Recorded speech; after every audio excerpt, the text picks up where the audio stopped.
अस्सलाम वालेकुम दोस्तों, स्वागत है आपका हमारे YouTube चैनल के इस वीडियो में, जहां हम आज जानेंगे नन हिंदी 10th क्लास किसले बुक का चैप्टर नंबर 11 ईर्ष्या तू न गई मेरे मन से पार्ट का ऑल ऑब्जेक्टिव क्वेश्चन। तो चलिए दोस्तों, बिना टाइम पास किए क्वेश्चन की ओर बढ़ते हैं। क्वेश्चन नंबर पहला कहता है, क्वेश्चन नंबर 1, ईर्ष्या तू न गई मेरे मन से शीर्षक पाठ किसकी रचना है?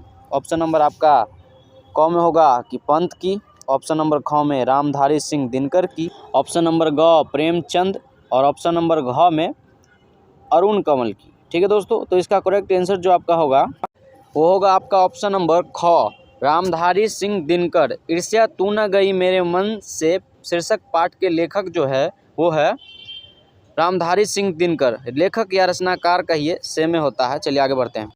अगला क्वेश्चन, क्वेश्चन नंबर 2 कहता है, ईर्ष्या का संबंध होता है, ईर्ष्या का संबंध किससे होता है? आपका ऑप्शन नंबर क में होगा कि समानता से, ऑप्शन नंबर ख में अधीनता से, ऑप्शन नंबर ख में विफलता से और ऑप्शन नंबर घ में अपने प्रति दुविधाओं से। तो दोस्तों इसका करेक्ट आंसर जो होता है कि ईर्ष्या का संबंध जो होता है वो होगा आपका ऑप्शन नंबर घ, अपने प्रति दुविधाओं से ईर्ष्या का संबंध होता है। इसी के साथ चलिए अगला क्वेश्चन, क्वेश्चन नंबर 3 कहता है, ईर्ष्या तू न गई मेरे मन से, ईर्ष्या तू न गई मेरे मन से शीर्षक पाठ गद्य की कौन सी विधा है? आपका ऑप्शन नंबर क में होगा कि सारांश है, ऑप्शन नंबर ख में कहानी है और ऑप्शन नंबर ग में है हास्य व्यंग और ऑप्शन नंबर घ में रोचक निबंध। तो दोस्तों इस क्वेश्चन का जो आंसर होगा, आपका करेक्ट आंसर इसका होगा कि ऑप्शन नंबर घ रोचक निबंध है। ठीक है दोस्तों, ऑप्शन नंबर घ इसका करेक्ट आंसर होगा। इसी के साथ चलिए दोस्तों अगला क्वेश्चन, क्वेश्चन नंबर 4 की ओर बढ़ते हैं। क्वेश्चन नंबर 4 कहता है, ईर्ष्या को क्या कहा गया? ईर्ष्या को क्या कहा गया है? ऑप्शन नंबर क में होगा कि प्रतिष्ठा, ऑप्शन नंबर ख में है अभिशाप, ऑप्शन नंबर ग में प्रशंसा और ऑप्शन नंबर घ में अनोखा वरदान। ठीक है दोस्तों, तो ईर्ष्या को जो कहा गया है वो होगा ऑप्शन नंबर घ अनोखा वरदान। ईर्ष्या को अनोखा वरदान कहा गया है। ठीक है दोस्तों, इसी के साथ अगला क्वेश्चन, क्वेश्चन नंबर 5 की ओर बढ़ते हैं और क्वेश्चन नंबर 5 कहता है कि ईर्ष्या से बचने का उपाय क्या है?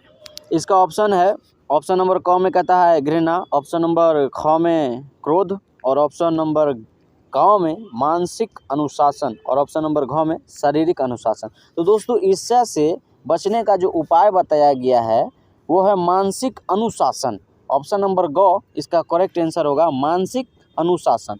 दोस्तों इसी के साथ हम अगला क्वेश्चन की ओर बढ़ने से आपसे छोटा सा रिक्वेस्ट करते हैं, मेरे प्यारे भाइयों, अगर आप हमारे चैनल को सब्सक्राइब नहीं किए हैं तो हमारे चैनल को सब्सक्राइब कर दीजिए और अगर सब्सक्राइब कर चुके हैं तो हमारे वीडियो को लाइक और शेयर कर दीजिए अपने ग्रुप में। ठीक है दोस्तों, अगला क्वेश्चन, क्वेश्चन नंबर 6 कहता है, ईर्ष्या कौन करता है? दोस्तों ईर्ष्या कौन करता है? ऑप्शन नंबर क में होगा जो दूसरों का सुख नहीं देख सकता वो ईर्ष्या करता है, ऑप्शन नंबर ख में दूसरों को हानि पहुंचाता है वो करता है और ऑप्शन नंबर ग में सुख संतोष को अधूरा मानता है, ऑप्शन नंबर घ में उपर्युक्त तीनों।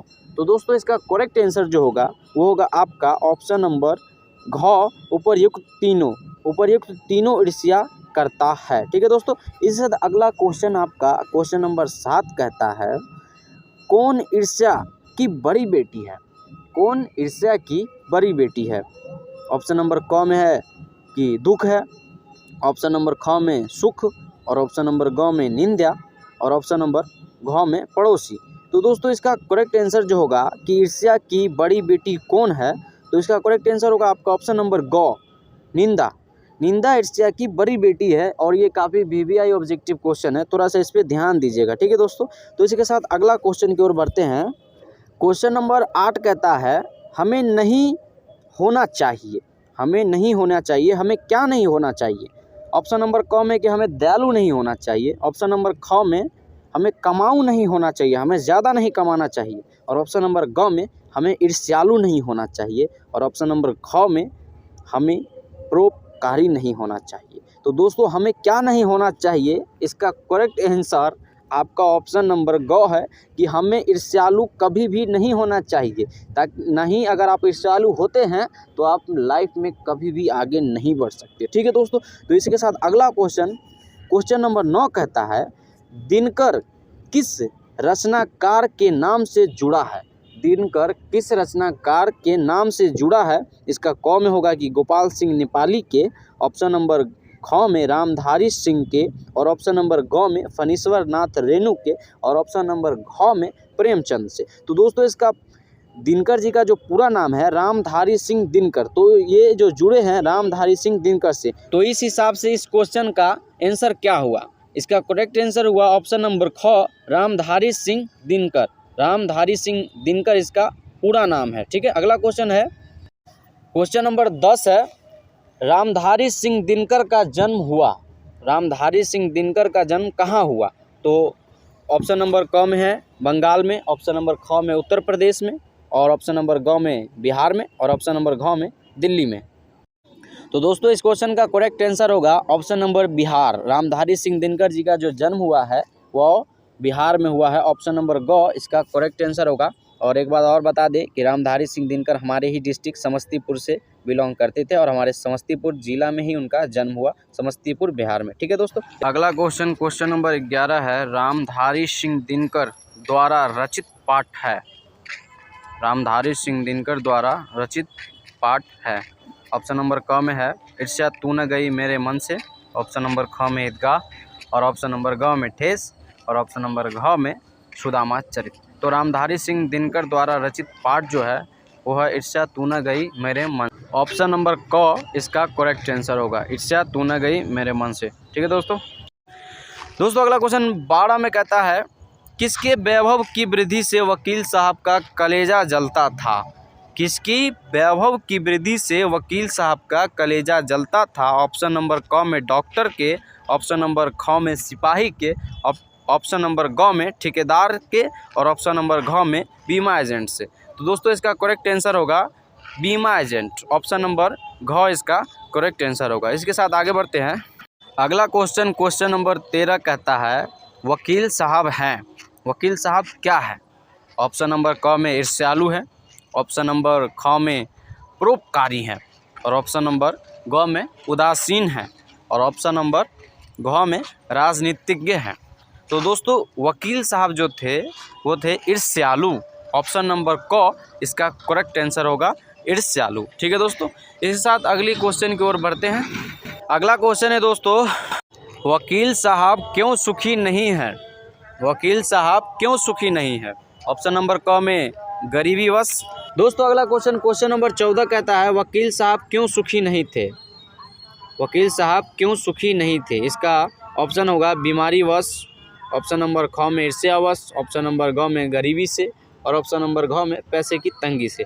तो इस क्वेश्चन का करेक्ट आंसर जो होगा वो होगा आपका ऑप्शन नंबर ख ईर्ष्यावश। ठीक है दोस्तों, ईर्ष्यावश के कारण वकील साहब सुखी नहीं थे। अगला क्वेश्चन है क्वेश्चन नंबर 15 कहता है चिंता को लोग क्या कहते हैं। चिंता को लोग क्या कहते हैं। ऑप्शन नंबर क में प्रेम, ऑप्शन नंबर ख में मृत्यु, ऑप्शन नंबर ग में निंदा, और ऑप्शन नंबर घ में चिंता ही कहते हैं। तो दोस्तों इसका करेक्ट आंसर होगा कि चिंता को लोग क्या कहते हैं। तो चिंता को लोग चिंता ही कहते हैं। ऑप्शन नंबर घ इसका करेक्ट आंसर होगा, चिंता को चिंता ही कहते हैं। इसी के साथ दोस्तों अगला क्वेश्चन की ओर बढ़ते हैं और बहुत जल्दी उर्दू का क्लास चालू होने वाला है दोस्तों। तो जितना जल्द हो सके आप हिंदी का ऑल ऑब्जेक्टिव क्वेश्चन जल्दी से एक बार देख लीजिए, उसका बाद उर्दू देखेंगे और पढ़ेंगे। ठीक है दोस्तों, अगला क्वेश्चन नंबर 16 कहता है मूल रूप से रामधारी सिंह दिनकर हैं। मूल रूप से रामधारी सिंह दिनकर क्या है। ऑप्शन नंबर क में है उपन्यासकार, और ऑप्शन नंबर ख में कहानीकार, ऑप्शन नंबर ग में निबंधकार, और ऑप्शन नंबर घ में कवि। तो दोस्तों इसका करेक्ट आंसर जो होगा कि मूल रूप से रामधारी सिंह जो हैं वो हैं एक कवि।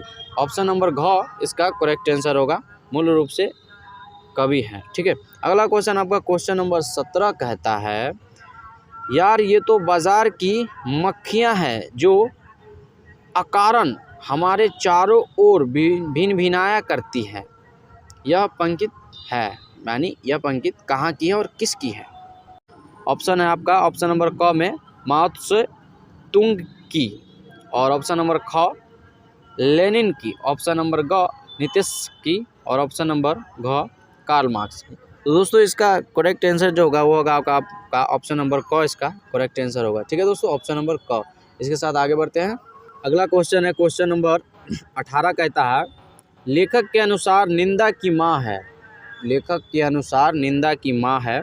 ऑप्शन नंबर क में ईर्ष्या है, ऑप्शन नंबर ख में प्रशंसा, ऑप्शन नंबर ग में खुशी और ऑप्शन नंबर घ में हंसी। तो लेखक के अनुसार निंदा की जो माँ है वो है ऑप्शन नंबर क ईर्ष्या। ईर्ष्या निंदा की माँ है लेखक के अनुसार। ठीक है दोस्तों, तो इसका करेक्ट आंसर ऑप्शन नंबर क सही है। ठीक है, इसके साथ आगे बढ़ते हैं और अगला क्वेश्चन है क्वेश्चन नंबर 19। तुम्हारी निंदा वही करेगा जिसकी तुमने भलाई की है। किसने कहा? ऑप्शन नंबर क में महात्मा गांधी जी ने कहा, ऑप्शन नंबर ख में सुभाष चंद्र बोस ने और ऑप्शन नंबर ग में लेखक ने और ऑप्शन नंबर घ में ईश्वर चंद्र विद्यासागर ने। तो तुम्हारी निंदा वही करेगा जिसकी तुमने भलाई की है। किसने कहा? तो वो कहे हैं ऑप्शन नंबर घ ईश्वर चंद्र विद्यासागर जी ने। इसका करेक्ट आंसर ऑप्शन नंबर घ होगा। अगला क्वेश्चन नंबर 20 कहता है किसे लेखक ने अनोखा वरदान कहा। किसे लेखक ने अनोखा वरदान कहा? ऑप्शन नंबर क में ईर्ष्या को, ऑप्शन नंबर ख में सुख को और ऑप्शन नंबर ग में लोभ को और ऑप्शन नंबर घ में मोह को। तो लेखक ने वरदान जो कहा है वो है ऑप्शन नंबर क ईर्ष्या को लेखक ने अनोखा वरदान कहा है। ठीक है, तो दोस्तों इसी के साथ अगला क्वेश्चन की ओर बढ़ते हैं। क्वेश्चन नंबर 21 कहता है क्वेश्चन है कौन चिंता के सामान है। कौन चिंता के सामान है? ऑप्शन नंबर क में निंदा, ऑप्शन नंबर ख में ईर्ष्या, ऑप्शन नंबर ग में चिंता और ऑप्शन नंबर ग में गरीबी। दोस्तों इसका करेक्ट आंसर होगा ऑप्शन नंबर ग चिंता। चिंता ही चिंता के समान है। ठीक है, तो ऑप्शन नंबर ग इसका करेक्ट आंसर होगा। इसी के साथ अगला क्वेश्चन की ओर बढ़ते हैं और वीडियो का लास्ट क्वेश्चन की ओर। एक बार और कह देते हैं भाई, अगर आप हमारे चैनल पर नए हैं तो हमारे चैनल को सब्सक्राइब कर दीजिएगा। अगर सब्सक्राइब कर चुके हैं तो हमारे वीडियो को एक प्यारा सा लाइक कर दीजिएगा। ठीक है, इसके साथ अगला 22 नंबर क्वेश्चन है नेपोलियन भी स्पर्धा करता था। नेपोलियन भी स्पर्धा करता था। ऑप्शन नंबर क में रसे लसे, ऑप्शन नंबर ख में सीज रसे, ऑप्शन नंबर ग में मोदी से और ऑप्शन नंबर घ में इमरान से। तो इसका करेक्ट आंसर है सीज रसे से नेपोलियन स्पर्धा करता था। ठीक है, तो ऑप्शन नंबर ख इसका करेक्ट आंसर होगा। ठीक है दोस्तों, चलते हैं, फिर मिलेंगे अगले वीडियो में। तब तक के लिए बाय। अपना ध्यान रखिएगा और पढ़ाई अच्छे से करिएगा। माँ बाप का नाम रोशन करिएगा। भाई हम तो नहीं कर सके लेकिन आपका ज़रूर करने में हम आपके साथ रहेंगे। आप हमें सपोर्ट करें।